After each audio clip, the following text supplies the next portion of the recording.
Hello दोस्तों, result मित्र के platform पर आप सभी का स्वागत है। मैं अभय प्रताप सिंह। आज हम अपनी एनसीईआरटी की सीरीज़ को आगे बढ़ाएंगे और चैप्टर नंबर 4 को कवर करेंगे। चैप्टर नंबर 4 हमें बताता है कि किस प्रकार से जो आरंभिक इतिहास है उसके बारे में हम जानकारी प्राप्त करने के लिए साहित्यिक स्रोतों की मदद लेते हैं और जो हमें खबरें प्राप्त हुई हैं उनकी मदद लेते हैं। इससे पहले हमने चैप्टर 3 देखा था, उसमें हमने पाया था कि जो आरंभिक नगर थे उससे हम कैसे अपने इतिहास को जानते हैं। आइए तो शुरू करते हैं हम अपने आज के इतिहास की क्लास को।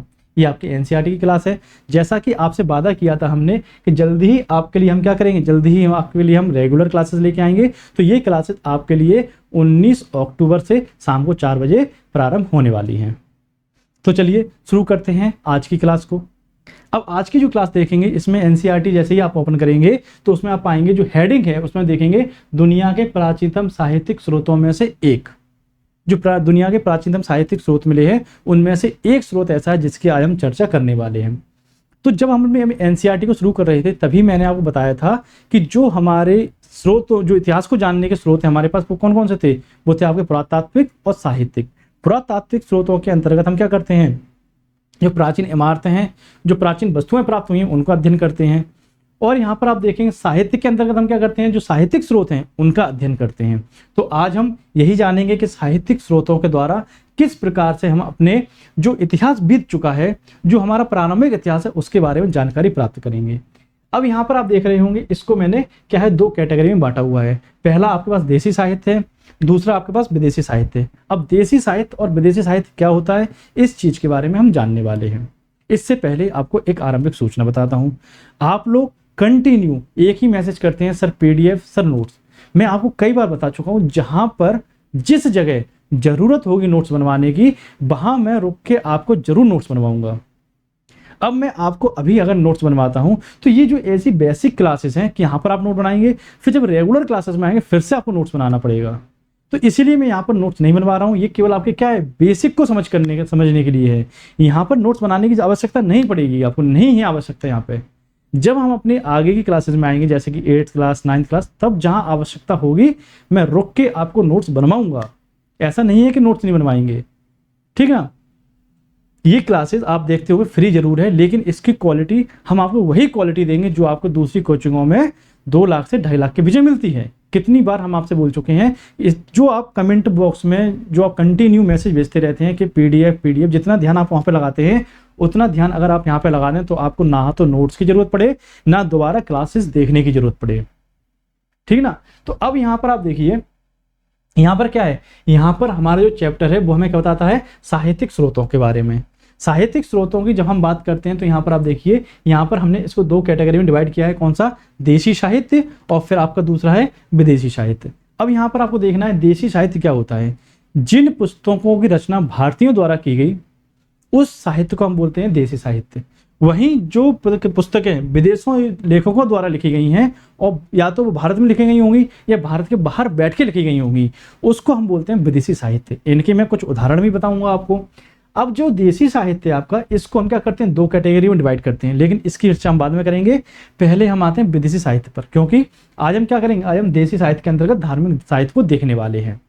तो यहाँ पर आप देखेंगे जो विदेशी साहित्य आपका, इसमें कुछ ऐसे लेखक थे जिन्होंने भारत का भ्रमण करके भारत के बारे में जानकारी दी है, उनको हम यहाँ पर जानेंगे।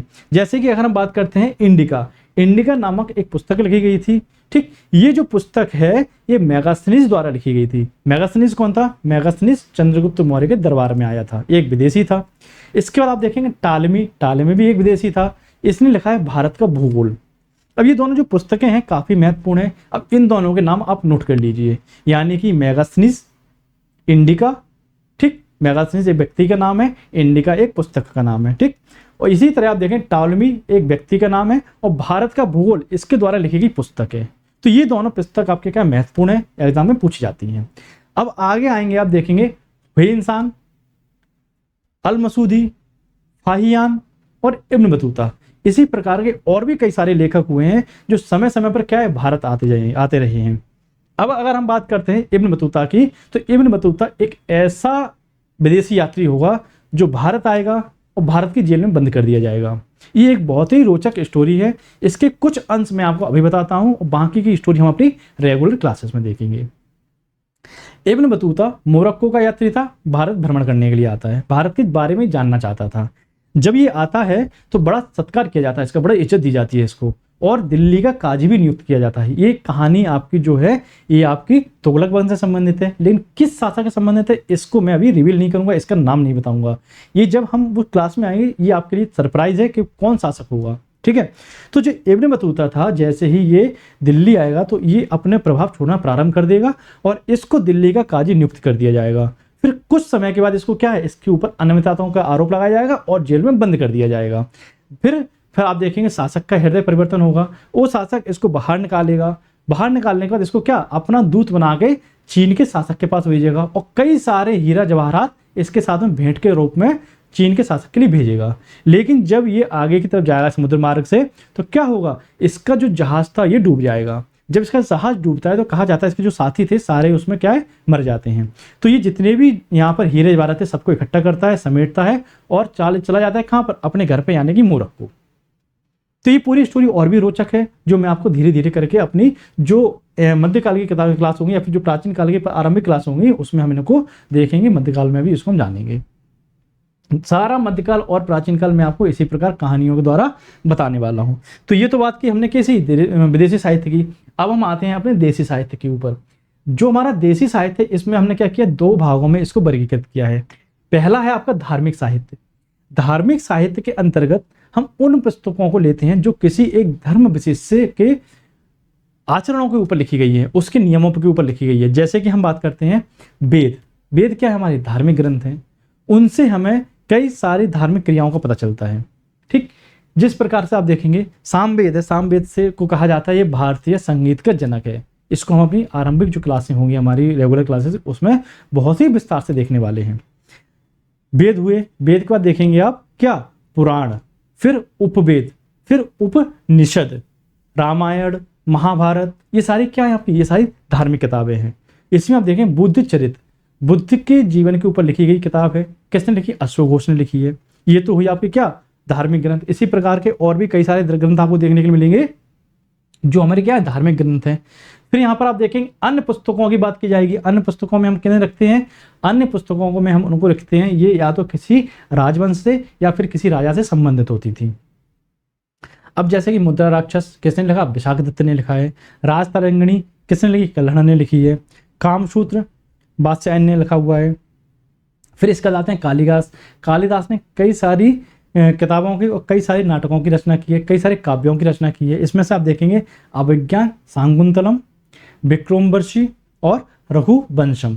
ये जो किताबें हैं इनकी रचना किसने की है, इनकी रचना कालिदास जी ने की है। अब ये तो बात की हमने क्या, देसी साहित्य की और विदेशी साहित्य की। अब यहाँ पर एक बात उभर के आती है, ये जो साहित्य है हमारा कितना ऑथेंटिक है, कितनी सत्य घटनाओं का वर्णन करता है। ये चीज यहाँ पर आप देखेंगे जब अपनी रेगुलर क्लासेस में आएंगे उसमें भी हम चर्चा करेंगे सॉरी। लेकिन जब यहाँ पर साहित्य की बात कर रहे हैं तो यहाँ पर जानना जरूरी है कि ये साहित्य है इनके ऊपर भी एक सवालिया निशान है।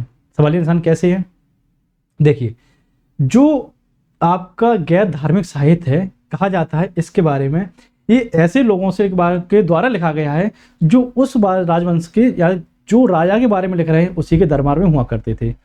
अब आप जाने कि आप मेरे अंडर में काम करें तो आप मेरी बुराई में कुछ लिख सकते हैं, नहीं लिख सकते।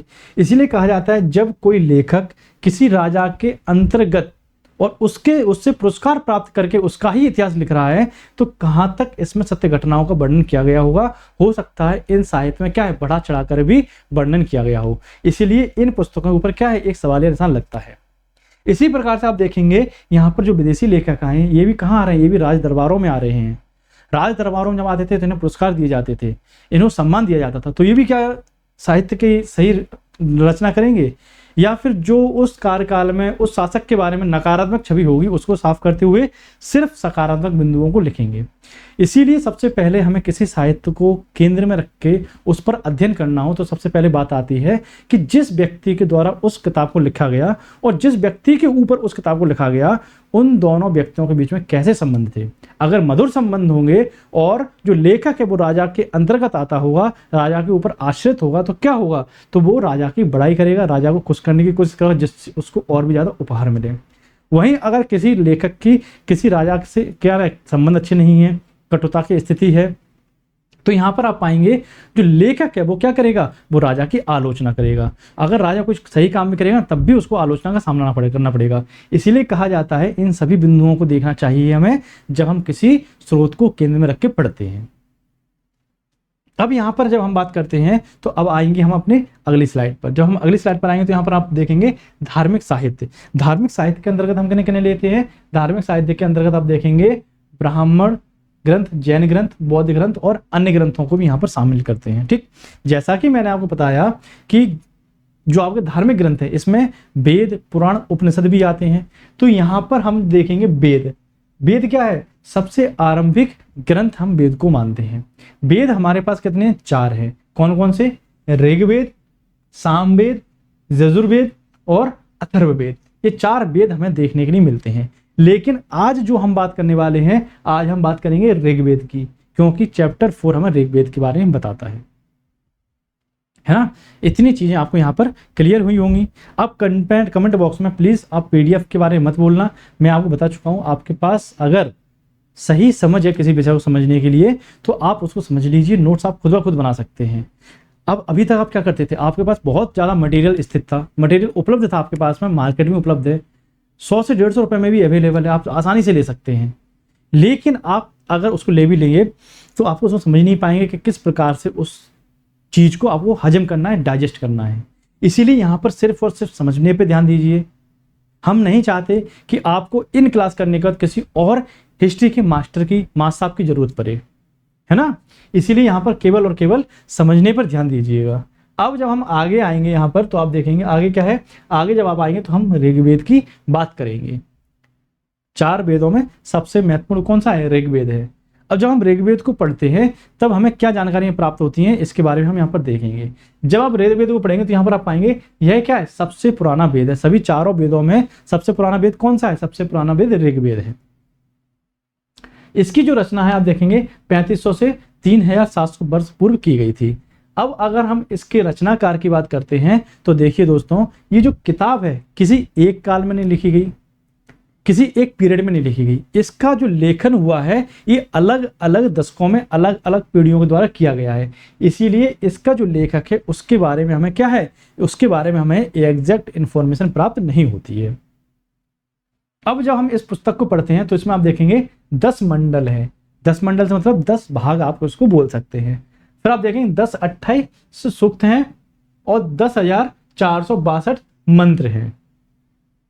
ठीक ना, यहां तक समझ में आया। इस किताब के अंतर्गत 10 मंडल यानी 10 भाग हैं। फिर आप देखेंगे 1028 सूक्त हैं और 10,462 क्या है, इसमें मंत्र है। अब यहां पर आप पाएंगे कि ये जो मंडल हैं ये सब क्या अलग अलग टाइम पीरियड में और अलग अलग लेखकों द्वारा यहाँ पर इनकी रचना की गई है। अभी हम आगे जाके समझेंगे कि इसमें समस्या क्या है। ठीक, अब यहाँ पर एक शब्द है सूक्त। सूक्त का मतलब क्या होता है, सूक्त का मतलब होता है अच्छी तरह से बोला गया। किसी चीज को अगर अच्छी तरह से बोला गया है तो उसे क्या बोलते हैं, उसे सूक्त बोला जाता था प्राचीन काल में। अब हम आगे आएंगे, जब आप आगे आएंगे तो यहाँ पर देखेंगे जो हमारे वेद है इनसे हमें अलग अलग प्रकार के देवताओं की जानकारी प्राप्त होती है। उस समय कौन कौन से देवता हुआ करते थे उनके बारे में यहाँ पर हम क्या है, जानकारी प्राप्त करते हैं। जब हम आरंभिक अपने इन वेदों को पढ़ते हैं तो यहाँ पर आप पाएंगे यहाँ पर मुख्यतः 3 देवताओं का उल्लेख किया गया है। कौन से 3 देवता हैं, यहाँ पर आप पाएंगे अग्नि, इंद्र और सोम। अब जो अग्नि देवता है इनका काम क्या था, ये आग के देवता थे, आग को जलाना बुझाना इनका काम माना जाता था। फिर यहाँ पर देखेंगे आप इंद्र। इंद्र किसके देवता थे, इंद्र युद्ध के देवता थे, ये हमेशा युद्ध करते रहते थे। वो बात अलग है कि रावण जैसों के सामने कितने प्रभावी रहे होंगे वो आपने रामायण में देखा होगा, लेकिन इनको युद्ध का देवता माना जाता है। फिर यहाँ पर आप देखेंगे सोम। सोम जो देवता थे इन्हें बोला जाता, ये क्या है, एक प्रकार के पौधे के रूप में जाना जाता था और इससे क्या है, एक पेय पदार्थ बनाया जाता था। ठीक है, तो इस प्रकार से हमें पता चलता है कि इस प्रकार की जानकारी कहाँ है, कहाँ से मिलती है हमें, ये जानकारी मिलती है हमें वेद से, यानी कि ऋग्वेद से। 3 देवताओं का उल्लेख है, अग्नि, इंद्र और सोम, इनके बारे में हमने जाना। अब यहाँ पर आपको मैं बताऊं, देखिए इन वेदों के बारे में आपके पास बहुत ज़्यादा कंटेंट है इकट्ठा करने के लिए, समझने के लिए, लेकिन हम यहाँ पर केवल उसी कंटेंट की, उसी मैटर की बात करने वाले हैं जो हमें एनसीईआरटी में दिया गया है, क्योंकि इसके बाद जब अपनी आरंभिक क्लासों में आएंगे हम रेगुलर में, उसमें हम फिर से आपको ये सारी चीज़ें और अच्छे से और डिटेल में बताने वाले हैं। अब यहाँ पर आप देखेंगे इनको कंठस्थ याद कराया जाता था, यानी कि जो ये वेद थे शुरुआत में इनकी रचना नहीं हुई थी, इन्हें किसी पेज पर या फिर किसी पत्ते पर लिखा नहीं गया था, इनको क्या किया था, इनको डायरेक्ट ट्रांसफर किया जाता था, मतलब इनको रटाया जाता था। जैसे आप बैठे 10-12 लोग बैठे और मैं खड़ा हुआ, अब मुझे याद है मैं आपको रटा रहा हूँ, तो इस प्रकार से क्या है, इस प्रकार से एक पीढ़ी से दूसरे पीढ़ी में ट्रांसफर होते थे, एक पीढ़ी से दूसरी पीढ़ी को ये हस्तांतरित होते थे। ठीक, फिर आप देखें अधिक प्रार्थनाओं की रचना पुरुषों द्वारा। अब जो यहाँ पर देखेंगे जो वेद हैं, इनमें से अधिक जो मंत्र हैं या फिर अधिक वेद हैं, इनकी रचना किसने की है, पुरुषों ने की है। लेकिन कुछ रचनाओं में महिलाओं की भी योगदान की बात की जाती है। ऐसा कहा जाता है कि जो वेद हैं इनकी जो रचना हुई है मुख्यतः पुरुषों के द्वारा हुई, लेकिन कुछ कुछ अध्याय ऐसे हैं जिसमें पता चलता है कि इनकी रचनाएं किसके द्वारा, महिलाओं ने भी इसमें अपना योगदान दिया है। फिर आप आगे आएंगे तो यहाँ पर देखेंगे ऋग्वेद की भाषा कैसी है, ऋग्वेद की भाषा संस्कृत में लिखा गया है और ये वैदिक संस्कृत को क्या है, रिप्रेजेंट करती है। ठीक है, तो यहाँ पर आप देखेंगे ऋग्वेद की जो भाषा है कौन सी है, संस्कृत है। फिर आगे जब आप आएंगे तो यहाँ पर देखेंगे ऋग्वेद का उच्चारण किया जाता था, जो मैंने अभी आपको बताया कि ऋग्वेद को लिखा नहीं गया था बल्कि इसका उच्चारण किया जाता था। ठीक, उच्चारण कैसे किया जाता था, गुरुजी बैठते थे, गुरुजी को घेर कर क्या है उनके जो शिष्य थे वो बैठते थे, फिर गुरुजी इसको रटना प्रारंभ करवाते थे। पूरा पूरा दिन बीत जाता था रटते रटते, और ये लोग लगे रहते थे। जैसे ही इनका दिमाग गर्म होता था चंदन को घिसते थे, फिर लगाते थे, फिर ठंडा करते थे दिमाग को और फिर रटना शुरू कर देते थे। तो यहाँ पर इस प्रकार से क्या है, इस प्रकार से यहाँ पर इनको रटाया जाता था। ठीक, रचना के सदियों बाद क्या हुआ, पहली बार इनको लेखबद्ध किया गया। जब ये परंपरा के द्वारा एक पीढ़ी से दूसरी पीढ़ी हस्तांतरित हो रहे हैं, फिर उसके बाद क्या हुआ, उसके बाद यहाँ पर इनको क्या क्रमबद्ध किया गया या फिर इनको लेखबद्ध किया गया। अब यहाँ पर आप आएंगे, यहाँ पर क्या है, यहाँ पर आपको पता चलेगा कि इतिहासकार ऋग्वेद का अध्ययन कैसे करते हैं। जो इतिहासकार हैं वो जो ऋग्वेद है उसका अध्ययन करके क्या क्या जानकारियां यहाँ पर जुटाते हैं, इस चीज की बात अभी हम करने वाले हैं।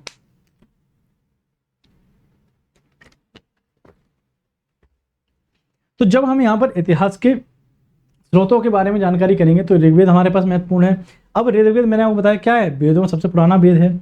अब यहाँ पर आप देखेंगे ऋग्वेद से जो प्रारंभिक जानकारी हमें मिलती है क्या क्या मिलती हैं। सबसे पहले यहाँ पर आप देखेंगे क्या, मवेशी, घोड़े और रथ। मवेशी कौन होते थे, जो पालतू जानवर होते थे उन्हें मवेशी बोलते हैं, छोटे छोटे जैसे भेड़ बकरी, इनको मवेशी बोलते हैं। घोड़े और रथ, ठीक, इनके बारे में हमें जानकारी प्राप्त होती है। जैसे कि ऋग्वेद में मवेशियों को, बच्चों को और घोड़ों को क्या है के लिए प्राप्ति की प्रार्थना की जाती थी। मतलब भगवान से हम प्रार्थना करते थे कि हमें मवेशी प्राप्त हों, ठीक, हमें बच्चे प्राप्त हों, और बच्चे में मुख्यतः कौन, पुत्र प्राप्त हों, क्योंकि यहाँ पर पुत्रों को प्राथमिकता दी जाती थी। कुछ जब आप आरंभ में और बाकी के वेद देखेंगे, बाकी के उपनिषद देखेंगे, कई सारे उपनिषद ऐसे हैं जिनमें क्या है, बालिकाओं के जन्म की निंदा की गई है। ठीक, तो यहाँ पर आप देखेंगे, यहाँ पर जो ऋग्वेद थे उससे हमें जानकारी मिलती है। जो इस समय के व्यक्ति थे वो क्या करते थे, मवेशियों के लिए, बच्चों के लिए, बच्चों में मुख्यतः कौन, बच्चों में मुख्यतः आपके पुत्र, और आगे जाके घोड़ों के लिए क्या करते थे, प्रार्थना करते थे कि इनकी प्राप्ति हमको हो। अब इनकी प्राप्ति क्यों करते होंगे वो, जैसे कि हमने आपको आरंभिक क्लासों में बताया था कि जो मवेशी थे इनका उपयोग क्यों करते थे, ये पालने के लिए, इनकी स्किन का प्रयोग करते थे, यानी खाल का प्रयोग करते थे वस्त्र बनाने के लिए। इनके जो इनका दूसरा उपयोग क्या था, उपभोग में, मतलब इनका जो मीट होता था उसका प्रयोग करते थे। फिर आप देखेंगे यहाँ पर क्या होता था, उसके बाद आप पाएंगे इनसे दूध की भी प्राप्ति होती थी। एक जगह तरह से मवेशी क्या है, काफ़ी उपयोगी हैं। फिर यहाँ पर आप देखेंगे बच्चों में कौन, पुत्र। पुत्र क्यों, पुत्र से ये समझते थे कि इनकी जो वंश वृद्धि है वो यहाँ पर देखने के लिए मिलती है। ठीक है, फिर तीसरी चीज यहाँ पर है क्या है, घोड़े। अब घोड़ों की आवश्यकता क्यों है इन लोगों को, घोड़ों की आवश्यकता इनको युद्ध में उपयोग करने के लिए है। ठीक, और उसके बाद आप पाएंगे क्या, जो हवन होते थे उस टाइम उसमें आहुति देने के लिए है। तो इस प्रकार से आप यहाँ पर पाएंगे क्या, यहाँ पर हमें आरंभिक जो चीजें प्राप्त हो रही हैं उसके लिए महत्वपूर्ण स्रोत क्या है, हमारा ऋग्वेद है। ऋग्वेद से ही हमें यहाँ पर घोड़ों के पालतू बनाने की जानकारी मिलती है। फिर आप आगे आएंगे, यहाँ पर देखेंगे घोड़ों का दूसरा उपयोग क्या था, घोड़ों का दूसरा उपयोग था रथों को खींचने के लिए। जो रथ हुआ करते थे, जो राजा महाराजा होते थे जो रथों में चलते थे, उनको खींचने के लिए भी क्या है, यहाँ पर घोड़ों का प्रयोग किया जाता था। फिर यहाँ पर आप देखें घोड़ों का प्रयोग किसमें हो रहा है, युद्ध में भी हो रहा है, क्योंकि उस समय तक क्या है, सब जो वर्ग संघर्ष था या फिर आप बोल सकते हैं कबीलाई संघर्ष जो था वो प्रारंभ हो चुका था। अब एक कबीला दूसरे कबीले के ऊपर क्या कर रहा है, आक्रमण कर रहा है। अब जिसके पास अच्छे हथियार होंगे, जिसके पास अच्छे घोड़े होंगे, वो क्या है, वो जीत जाता था। इसलिए यहाँ पर घोड़ों की क्या है, आवश्यकता जान पड़ती है। फिर यहाँ पर आएंगे, ये जो युद्ध हुआ करते थे, अब उस समय ऐसा तो था नहीं कि बहुत ही ज्यादा सोने की उपलब्धता थी, बहुत ही ज्यादा पैसे की उपलब्धता थी, तो यहाँ पर ये युद्ध करेंगे किसके लिए, पैसे के लिए युद्ध करेंगे। बल्कि यहाँ पर जो युद्ध होते थे ये मवेशियों के लिए होते थे, जो पालतू जानवर होते थे इनके लिए युद्ध किया जाता था। जैसे कि दो समुदाय होते थे तो एक समुदाय दूसरे समुदाय पर अटैक करता था, उसको खत्म करता था, उसके ऊपर जीत दर्ज करता था, और इनके जितने मवेशी हुआ करते थे क्या करते थे, अपने कबीले में लेके आ जाते थे। तो यहाँ पर आप पाएंगे जो मुख्यतः युद्ध हो रहे हैं शुरुआत में किसके लिए हो रहे हैं, ये हो रहे हैं आपके मवेशियों के लिए, यानी कि पालतू जानवरों के लिए। फिर जब आगे आप ऋग्वेद का अध्ययन करेंगे तो यहाँ पर आप पाएंगे क्या, यहाँ पर आप पाएंगे कहीं कहीं हमें साक्ष्य मिलते हैं कि जो लड़ाई की जाती थी वो किसके लिए की जाती थी, वो जमीन के लिए भी की जाती थी। अब एक समुदाय जिसकी जनसंख्या अधिक बढ़ रही है वो क्या करेगा, बगल वाले समुदाय को कंट्रोल करने की कोशिश करेगा, फिर वो बगल वाले समुदाय पर क्या करेगा, अटैक करेगा। जब वो अटैक करेगा तो यहाँ पर आप देखेंगे क्या पाएंगे, तो लड़ाइयाँ क्या है, जमीन के लिए भी प्रारंभ हो चुकी हैं। फिर यहाँ पर देखेंगे आप पानी के स्रोतों के लिए और लोगों को बंदी बनाने के लिए। अब धीरे धीरे मैंने आपको कल क्या बताया था, कल मैंने आपको बताया था कि जो उत्पादन है वो प्रारंभ हो चुका है। और उत्पादन भी ऐसा नहीं है केवल उपभोग के लिए, उत्पादन में ये लोग अतिरिक्त उत्पादन कर रहे हैं। अतिरिक्त उत्पादन का कल मैंने मतलब समझाया था, जैसे एक परिवार की साल भर की जरूरत है 5 बोरे गेहूं की, लेकिन वो क्या कर रहा है, वो 10 बोरे गेहूं का जो उत्पादन है वो कर रहा है। अब जो एक्स्ट्रा या फिर जो अतिरिक्त 5 बोरे गेहूं है क्या करेगा, या तो उसको बाजार में बेच देगा या लोगों में बांट देगा। तो ये जो अतिरिक्त बचा हुआ है कि अतिरिक्त उत्पादन कहलाता है। जब अतिरिक्त उत्पादन होगा तो लोग क्या करेंगे, लोग उसको बेच देंगे, उससे धन प्राप्त करेंगे या फिर राजा को भेंट देंगे। तो राजा के पास ऐसे अपार संसाधन प्राप्त होंगे। जब राजा के पास अपार संसाधन प्राप्त होंगे तो क्या करेंगे, वो युद्ध के लालच में और भी अधिक यहाँ पर संसाधनों की प्राप्ति करने के लिए युद्ध करेंगे। तो इसी तरह यहाँ पर आप देख रहे हैं कि आपको क्या है, धीरे धीरे आपको कई सारे स्रोतों के माध्यम से ज्ञान प्राप्त हो रहा है उस समय क्या क्या घटनाएं होती थी। अब यहाँ पर हमने देखा कि पानी के स्रोत, जो आरंभिक नगर थे वो क्या करते थे, आरंभिक नगर में जैसे कि हमने बताया था कि जहां पानी के स्रोत होते वहीं पर ये लोग बसते थे। जब ये उसी क्षेत्र में बसते थे तो जब इनके स्रोत खत्म हो जाते थे तो ये पास वाली जो बस्ती होती थी उस पर आक्रमण करते थे, उनके पास जो संसाधन थे उनको कब्जे में लिया करते थे। इसी प्रकार आप देखेंगे यहाँ पर क्या है, लोगों को बंदी बनाने के लिए और पानी के स्रोतों के लिए भी क्या है, यहाँ पर जो संघर्ष है वो प्रारंभ हो चुका है। फिर जब आगे आएंगे तो यहाँ पर आप देखेंगे युद्ध से प्राप्त धन। अब देखिए युद्ध तो ये कर ही रहे हैं, जब ये युद्ध कर रहे हैं तो यहाँ पर इनको कुछ ना कुछ तो प्राप्त होगा। यहाँ पर हमने ये भी देखा था कि जो मुद्राएं थी, जो सेल खड़ी की मुद्राएं थी उनका प्रारंभ हुआ था। लेकिन यहाँ पर देखिए धन से मतलब क्या है, धन से मतलब इनके पास उत्पादन से है। जो उत्पादन किया गया है, जो गेहूं चावल जो अनाज के सामान है वो दूसरे समुदाय के जब ये लोग लेके आते थे, दूसरे समुदाय के जब ये लोग युद्ध जीतकर मवेशी लेके आते थे तो वो भी एक धन नहीं था इनके लिए। तो जब ये लोग लेके आते थे तो उसका बंटवारा कैसे होता था, तो राजा क्या करता था, राजा उसका एक हिस्सा अपने पास रखता था, ठीक, दूसरा हिस्सा जो था वो दिया जाता था किसको, पुरोहित को दिया जाता था, और जो बचता था वो क्या था, वो आम समुदाय में वितरित कर दिया जाता था। अब यहाँ पर आप देखेंगे आम समुदाय जो मिलकर सेना का निर्माण कर रहा है वो राजा के नेतृत्व में क्या कर रहा है, राजा के नेतृत्व में युद्ध करने जा रहा है। लेकिन उसके बाद भी एक बड़ा हिस्सा किसे मिल रहा है, पुरोहितों को मिल रहा है। क्यों, क्योंकि पुरोहित इस समय तक आते आते क्या है, पूजा पाठ में संलिप्त हो चुके थे और सारी जितनी भी क्रियाएं होंगी क्या इन्हीं के इर्द गिर्द घूमती रहेंगी। यही क्या करेंगे, यही राजा को स्थापित करेंगे, यही राजा का मार्गदर्शन करेंगे, यही यहाँ पर वेद उपवेद इनका पाठ करेंगे।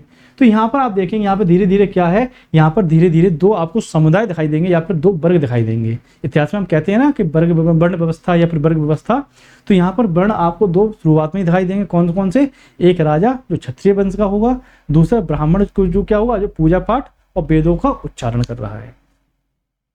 अब इसमें जब आप आएंगे तो यहाँ पे हम यहाँ तक देख चुके हैं। अब यहाँ पर देखिए यहाँ पर आप आएंगे जो यज्ञ हुआ करते थे, यहाँ पर ब्राह्मण है तो ब्राह्मण है तो क्या है, यहाँ पर यज्ञ भी कर रहे हैं। जब यहाँ पर यज्ञ चल रहे हैं तो यज्ञ में आपके लिए क्या आवश्यकता होता है, आहुति की। अब यज्ञ में आप आहुति किसकी देंगे, तो यहाँ पर आप देखेंगे घी की, अनाज की और कभी कभी जानवरों की भी। ठीक ना, इतना समझ में आया कि ये लोग जो आहुति दे रहे हैं यज्ञ में किस किस की दे रहे हैं, घी की और अनाज की। अब आप घी की और अनाज की जब तक आहुति दे रहे हैं तब तक तो सब ठीक है, लेकिन अब यहाँ पर एक शब्द और है कि जानवरों का भी प्रयोग किया जाता था, किसके लिए? आहुति देने के लिए, यानी कि जानवरों की बलि चढ़ाई जाती थी। अब यहाँ पर एक चीज बताइए, मैंने आपको कल बताया था और जो पिछली 2 क्लासें थी उसमें हमने क्लियर देखा था कि इस समय तक क्या है, कृषि कार्य प्रारंभ हो गया है और जो जानवर हैं उन्हें आप पालतू बना रहे हैं, उससे कुछ ना कुछ आपको वस्तुएं प्राप्त हो रही हैं। दूसरी तरफ आप क्या कर रहे हैं, दूसरी तरफ आप यज्ञों में जो जानवर हैं उनकी बलि चढ़ा रहे हैं। तो एक तो आपको कृषि कार्य के लिए यहाँ पर जानवरों की कमी दिखाई देगी, दूसरा जो पशुपालन करके आप उनके वस्तुओं का, उनकी चीजों का उपभोग कर रहे हैं, जैसे दूध का प्राप्त हो रहा है आपको, ठीक। तो जब यहाँ पर आप देखेंगे यज्ञ में आप कई सारे जानवरों को काटेंगे, कई सारे जानवरों को मारेंगे, तो यहाँ पर कृषि कार्य के लिए आपके पास कहाँ से जानवर आएंगे? तो यही एक कारण है जो आगे चल के क्या करेगा, जैन और बौद्ध धर्म को क्या करेगा, इतना विशाल बना देगा, इतना फेमस कर देगा थोड़े से समय के लिए। क्यों? क्योंकि जैसे ही जैन और बौद्ध धर्म आएंगे, ये क्या करेंगे, ये शांति की बात करेंगे, अहिंसा की बात करेंगे, और इनकी अहिंसा में जो जानवर हुआ करते थे उनको भी शामिल किया गया था कि इनकी भी मारकाट नहीं होनी चाहिए, ठीक। तो यहाँ पर आप देखेंगे एक तरह से जो यहाँ पर जानवरों को काटा जा रहा है, जानवरों को मारा जा रहा है, तो क्या होगा, यहाँ पर कृषि कार्य प्रभावित होगा। अब आपको कमेंट बॉक्स में ये बताना है कि यहाँ पर अगर जानवरों को मारा जा रहा है तो कृषि कार्य किस प्रकार प्रभावित होगा। धीरे धीरे आप हमारे साथ में बौद्धिक जुगाली कीजिए, जिससे आपको क्या है, चीजें पता चले, ठीक, कि कैसे आपको यहाँ पर सोचना है, किसी एक टॉपिक के बारे में कैसे आपको यहाँ जानकारी लेनी है। तो यहाँ पर आप देखेंगे, ठीक है, जानवरों का प्रयोग हुआ और यही कारण बनेगा आगे जाके क्या, जो जैन और बौद्ध यहाँ पर परंपराएं आएंगी, क्योंकि उनने अहिंसा की बात की थी। और यही एक कारण होगा कि ब्राह्मण जब आगे जाके अपने अंदर सुधार करेंगे तो जैन और बौद्ध जो धर्म थे वो धीरे धीरे दबते चले जाएंगे, और जो क्षत्रिय और जो ब्राह्मण वंश हैं या फिर ब्राह्मण वर्ग है, ये फिर से अपनी उन्नति पर आ जाएंगे। अब यहाँ पर आपको एक महत्वपूर्ण बिंदु दिया गया है जो हमें ऋग्वेद से प्राप्त होता है, वो ये है कि इस समय तक कोई भी स्थायी सेना नहीं होती थी। अब यहाँ पर प्रश्न आता है कि यहाँ पर स्थायी सेना क्यों नहीं होती थी, जबकि ये लोग क्या कर रहे हैं, जबकि ये लोग लूटपाट करने के लिए जा रहे हैं, ये लोग आक्रमण करने के लिए जा रहे हैं। तो यहाँ पर सबसे बड़ा एक रीजन है स्थायी सेना ना होने का। अगर आप में से कोई किसी को ये चीज बताए तो कमेंट बॉक्स में वो बता सकता है कि इस समय तक जब राजा यहाँ पर आ चुका है, बस्तियां बस चुकी हैं, तो यहाँ पर स्थायी सेना का अभाव क्यों है, इस चीज के बारे में आपको कमेंट बॉक्स में बताना है, ठीक। अब हम आते हैं अपने इसके आंसर पर। जो स्थायी सेना ना होने का सबसे महत्वपूर्ण कारण है क्या, उत्पादन। क्योंकि यहाँ पर आप आएंगे, राजा क्या है, राजा अभी कोई उत्पादन नहीं करेगा यहाँ पर, ठीक। जो उत्पादन किया जा रहा है वो कहाँ पर किया जा रहा है, उत्पादन किया जा रहा है ग्रामीण लोगों के द्वारा। अब ग्रामीण लोग अगर उत्पादन भी कर रहे हैं तो वो केवल अपने उपभोग के लिए कर रहे हैं, यहाँ पर कोई इंपोर्ट एक्सपोर्ट वाला कॉन्सेप्ट अभी क्या है, चालू ही नहीं हुआ है। तो जो ग्रामीण लोग हैं ये अपने उपभोग के लिए उत्पादन करते हैं, उसमें से ही जो अधिशेष बच जाता है थोड़ा बहुत, ये क्या करते हैं, राजा को भेंट के रूप में दे देते हैं। अब राजा को जो प्राप्ति हो रही है वो सिर्फ इतनी प्राप्ति हो रही है कि वो अपना गुजर बसर कर सके, क्योंकि राजा यहाँ पर क्या, राजा यहाँ पर कृषि कार्य नहीं करेगा, राजा केवल इनकी सुरक्षा करेगा। तो राजा को भी तो अपनी जरूरतें पूरा करने के लिए चाहिए सामान। तो इनको ग्रामीण थे जो अतिशेष बचता था वो क्या करते थे, वो राजा को दे देते थे, ठीक। तो अब यहाँ पर राजा के पास भी इतने संसाधन मौजूद नहीं है जिससे वो यहाँ पर क्या करे, जिससे वो यहाँ से एक सेना को खड़ा कर सके। लेकिन जब आप आगे बढ़ेंगे तो यहाँ पर आप पाएंगे जब कृषि कार्य गंगा घाटी में विस्तारित करेगा, जब गंगा घाटी में आप आगे जाएंगे तो यहाँ पर क्या, आपने लोहे का आविष्कार किया, फिर आगे जाके जब लोहे के आविष्कार आप करेंगे और गंगा घाटी की सफाई करेंगे, दक्षिण भारत की सफाई करेंगे लोहे के उपकरणों से, तो यहाँ पर आप पाएंगे कृषि कार्य का क्या है, विस्तार हो रहा है। और साथ साथ में जो उत्पादन है वो भी बढ़ेगा। जब उत्पादन बढ़ेंगे तो रिसोर्सेज भी तो बढ़ रहे हैं आपके पास, जब रिसोर्सेज बढ़ेंगे तो उनकी सुरक्षा के लिए आपको एक सेना चाहिए। तो धीरे धीरे क्या करेंगे, धीरे धीरे सेना का विस्तार होगा। अगले चैप्टर में जब हम आएंगे तब यहाँ पर कुछ आपको राजवंशों के बारे में बताया गया है, उसी में हम इसको और भी आपको अच्छे से बताएंगे कि किस प्रकार धीरे धीरे सेना का विस्तार हुआ। लेकिन अभी आप देखेंगे जो ऋग्वेद से हमें जानकारी मिलती है, यहाँ पर क्या है, यहाँ पर स्थायी सेना का अभाव है। यहाँ तक समझ में आया, सब कुछ क्लियर। अब हम आगे आते हैं।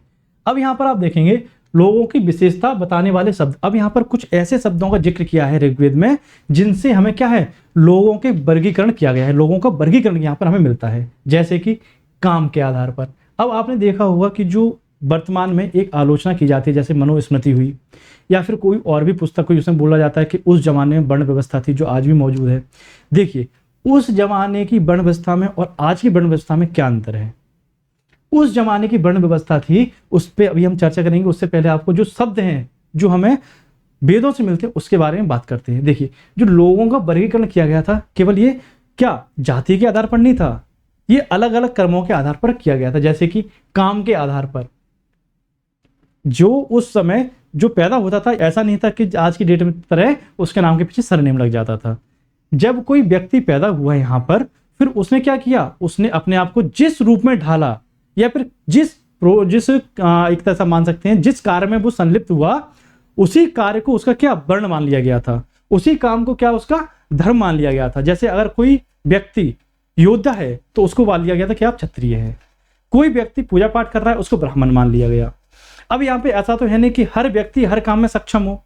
वर्तमान में आप देखते होंगे कि कोई एक अच्छा प्रशासक होगा, कोई एक अच्छा लीडर होगा। अब जो एक अच्छा प्रशासक है जरूरी नहीं वो एक अच्छा लीडर बन जाए, और जो एक अच्छा लीडर है जरूरी नहीं वो एक अच्छा प्रशासन कर सके। या फिर ऐसा भी होता होगा कि कुछ लोग शारीरिक मजबूत हो गए होते होंगे, कुछ लोग शारीरिक कमजोरी से होते होंगे। जो यहाँ पर जो अपने शरीर से कमजोर हैं वो क्या करेंगे, वो बाकी के जो दोनों वर्ग हैं उनकी क्या करेंगे, सहायता करेंगे, उनकी सेवा करेंगे, उनको भी तो अपना जीवन यापन करना है। तो यहाँ पर आप देख रहे हैं क्या कर्म के आधार पर सारी चीजें विभाजित की जा रही हैं। जो सक्षम है वो ब्राह्मण बनने हैं, जो ज्ञान की प्राप्ति होगी की है जिनने वो ब्राह्मण बनेंगे, जो युद्ध क्षेत्र में जाएंगे अपने आप को इतना कुशल करेंगे युद्ध कर सकें, शारीरिक मजबूती होगी जिनमें वो युद्ध करने जाएंगे। तो एक तरह से आप यहाँ पर देख रहे हैं, यहाँ पर क्या है, वर्ग जो दिए गए हैं वो अपने अपने कार्य की क्षमता के आधार पर है, ठीक ना।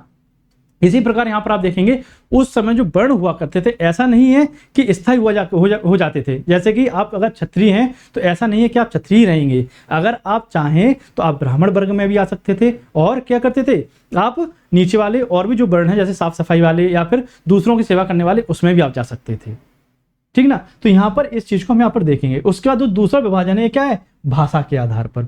जैसे जैसे क्षेत्रीय भाषाएं होती थी वैसे वैसे यहाँ पर आपको अलग अलग वर्ग देखने को मिलेंगे। फिर यहाँ पाएंगे परिवार के आधार पर, क्योंकि यहाँ पर क्या है, परिवार का जो माहौल था वो विकसित हो चुका था। गांव का तो माहौल विकसित था, कुछ लोग मिलकर जब एक साथ रहते तो वो परिवार की यहाँ पर एक तरह से भूमिका में आ चुके थे। फिर समुदाय, और फिर यहाँ पे आप देखेंगे निवास स्थान। तो इन आधारों पर क्या है, लोगों का वर्गीकरण किया गया है।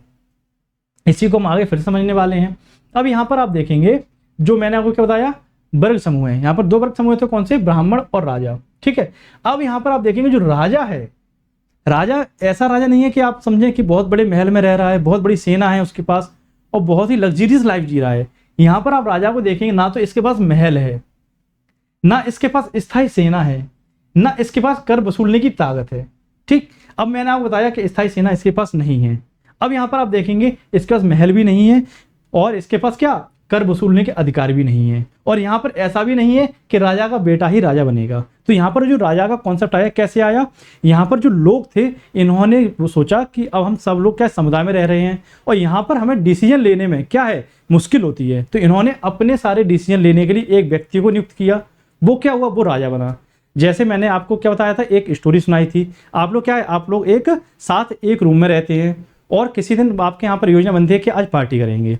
जब आप पार्टी करने की यहाँ पर योजना बनाते हैं तो क्या होगा, उसमें से जो सबसे अच्छा खाना बनाने वाला व्यक्ति होगा वो क्या करेगा, वो सभी को लीड करेगा। वो कुर्सी पे बैठे रहेगा, वो बोलेगा एक लोग बर्तन धोएगा, एक लोग सब्जी काटेगा और दूसरे को कुछ और काम दे देगा, ठीक। तो एक तरह से क्या है, लीडर है। आपने उसे अपॉइंट किया नहीं किया, बल्कि उस जो कार्य आप करने जा रहे हैं वो उसमें क्या है, कुशल है, उसको उस चीज़ की जानकारी है, इसलिए ऑटोमेटिक वो क्या है, उस टाइम पर नेता की भूमिका में आ चुका है।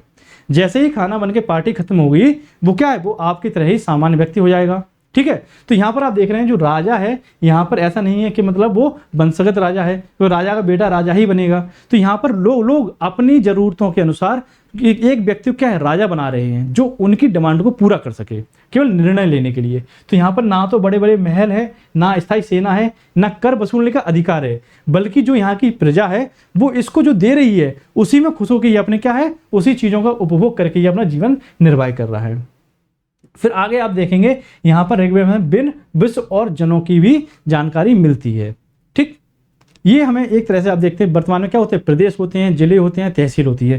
यही आप देखेंगे विश्व, कुल, जन, राष्ट्र, इनको यहाँ पर संदर्भित किया गया है, ठीक है। अब यहाँ पर आप देखेंगे आगे जाके फिर हमारा जो अगला टॉपिक है क्या है, खामोश प्रहरी, यानी कि कहानी पुरा पाषाण की। अब यहाँ पर आप देखेंगे खामोश प्रहरी से क्या है, खामोश प्रहरी से यहाँ पर ऐसे व्यक्तियों की बात की गई है जिनकी कब्रें हमें प्राप्त हुई हैं, यानी कि जो कब्र में तो दफन हो चुके हैं लेकिन उनसे भी हमें क्या है, इतिहास की जानकारी मिलती है।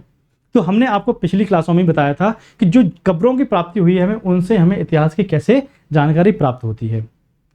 तो इसमें फिर से मैं आपको यहाँ पर थोड़ा सा रिकॉल करवा दूं। हमने देखा था कि प्राचीन काल में जो हमें कब्र मिली हैं वो दो प्रकार की कब्र होती थी।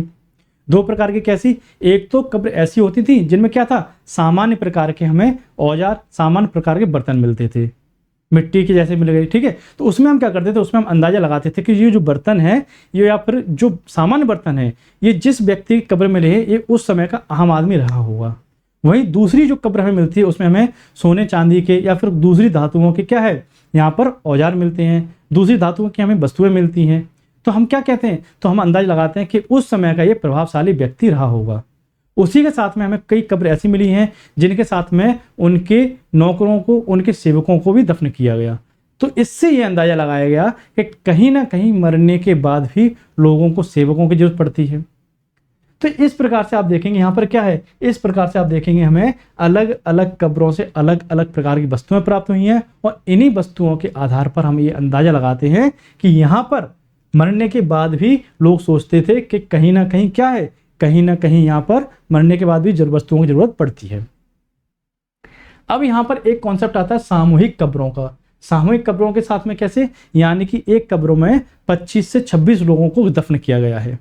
अब यहाँ पर आप पाएंगे, जब आगे आप पढ़ेंगे ऋग्वेद में, तो यहाँ पर आपको एक सामूहिक कब्र मिलेगी जिसमें क्या है 26 लोगों को एक साथ दफन किया गया है। इसी के आधार पर यहाँ पे अंदाजा लगाया जाता है कि जो आपकी प्राचीन सभ्यता थी ये कैसे नष्ट हुई, ये आर्यों के आक्रमण से नष्ट हुई। लेकिन यहाँ पर जो इतिहासकार हैं इन्होंने जब इसका और भी अच्छे से अध्ययन किया तो यहाँ पर पाया कि यहाँ पर जो सामूहिक कब्र मिली है ये किसी आक्रमण के कारण नहीं बल्कि कुछ और ही रीजन रहे होंगे, जैसे कि महामारी या फिर एक ही परिवार के किसी और कारण इतने सदस्यों की मृत्यु होना। तो उनकी कब्र जो है इकट्ठी यहाँ पर बनाई गई, एक ही कब्र में इनको दफन किया गया, ठीक है। अब यहाँ पर आप देखेंगे एक महामारी भी हो सकती है या फिर आपसी संघर्ष भी हो सकता है, जैसे कि आप वर्तमान में मॉब लिंचिंग को देखते हैं, कई लोग मिलके और एक व्यक्ति की मृत्यु हत्या कर देते हैं। तो यहीं पर आप पाएंगे कि गांव वालों ने मिलके एक परिवार की हत्या की होगी और उनको बाद में दफन कर दिया होगा, जिससे हमें सामूहिक कब्र की भी प्राप्ति होती है। अब यहाँ पर आप देखेंगे यहाँ पर क्या है, यहाँ से हमें एक स्थान है, इस स्थान का नाम कहाँ है, इनाम गांव। ये कहाँ पड़ेगा आपको, ये मिलेगा आपको भीमा की सहायक नदी एक घूड़, उसके पास में आपको मिलता है, वहां के किनारे पर ये आपको स्थित दिखाई देगा। अब ये जो जगह है इसको क्या है, इसको 3600 से लेकर 2700 साल पहले यहाँ पर लोग क्या है, निवास करते थे, ठीक है। अब हम इसकी बात क्यों कर रहे हैं, यहाँ पर आप देखेंगे यहाँ पर व्यक्तियों के सीधे सब में लेटे के होने के साक्ष्य मिले, यानी कि जैसे कि अभी तक हमें जो साक्ष्य मिले थे उसमें क्या एक गड्ढा बनाया जाता था और व्यक्ति को उसमें लिटाया दिया जाता था। तो यहाँ पर आप देखें सीधी कब्र नहीं होती थी उनकी, घुटनों के बल उनको मोड़ दिया जाता था या फिर उनको और सामान रखने के लिए, उस जगह बनाने के लिए क्या करता था, उनको एक समेट के वहाँ पर उसमें रख दिया जाता था, ठीक है। हाथ उनके टेढ़े हैं। लेकिन यहाँ पर आप देखेंगे पहली बार इनाम गाँव में सीधे लेटे हुए व्यक्तियों की यहाँ पर क्या है, कब्रें प्राप्त होंगी, ठीक। इसी में आप देखेंगे एक व्यक्ति की यहाँ पर कब्र प्राप्त होगी, कैसी, जो एक 5 कमरे के मकान में, ठीक, जो उसका आंगन होगा उसमें ये दफन होगा और एक संदूक के अंदर जिसके 5 पैर हैं उसमें इसको दफन किया गया है। तो इससे ये अंदाजा लगाया जाता है कि उस समय का ये व्यक्ति प्रभावशाली व्यक्ति रहा होगा, ठीक। अब इसी घर से आप देखें, जो घर की हम बात कर रहे हैं, 4 कमरे वाला घर था जिसमें एक व्यक्ति की यहाँ पर क्या है, एक व्यक्ति की हमें बॉडी मिलती है। उसी घर से हमें एक गोदाम की भी प्राप्ति होती है। इससे ये अंदाजा लगाया गया कि उस समय का ये राजा हुआ होगा और जो गोदाम है इसमें जो इसकी प्रजा होती थी उससे जो इसको आय प्राप्त होती थी, किसमें, उपज के रूप में, उसको ये रखता होगा, ठीक। तो ये आज का जो चैप्टर था हमारा चैप्टर नंबर 4, इसके बारे में हमने यहाँ पर जानकारी ली और जो हमें ऋग्वेद से हमें इतिहास के बारे में जानकारी प्राप्त होती है उन सब चीजों को हमने यहाँ पर देखा। अब इसकी प्लीज PDF मत मांगिएगा, क्योंकि यहाँ पर जो समझाया गया है बस वो आपके काम का चीज़ है। जैसे जैसे हम अपनी आगे की क्लासों में आएंगे, जो भी आपके लिए इंपॉर्टेंट इन्फॉर्मेशन होगी, इंपॉर्टेंट कंटेंट होगा, वो हम आपको यहाँ पे नोट करवाएंगे। ये केवल बेसिक इन्फॉर्मेशन 6th क्लास की जो NCERT आपकी बेस मजबूत करने के लिए है, ना कि इसको आपको रटने के लिए बैठना है। इसी प्रकार अब हम जल्दी आपके सामने उपस्थित होंगे अपनी अगली NCERT के अगले चैप्टर के साथ में, तो उसको जरूर पढ़ के आइएगा। एक बार जब आप पढ़ के आएंगे तो यहाँ पर आपको और भी अच्छी से ये चीज़ें समझ में आएंगी, ठीक ना। तो इस क्लास को यहीं पर समाप्त करते हैं। अच्छे से पढ़ाई कीजिए, बिल्कुल मन लगा के पढ़ाई कीजिए। कोई भी डाउट हो उसको आप हमसे पूछ सकते हैं कमेंट बॉक्स में, केवल ऐसे ही कमेंट किया कीजिए जिससे हम आपका उसका रिप्लाई दें, ठीक ना। तो बने रहिए रिजल्ट मित्रा के साथ में, चैनल को लाइक कीजिए, शेयर कीजिए, सब्सक्राइब करना ना भूलें। थैंक यू, जय हिंद।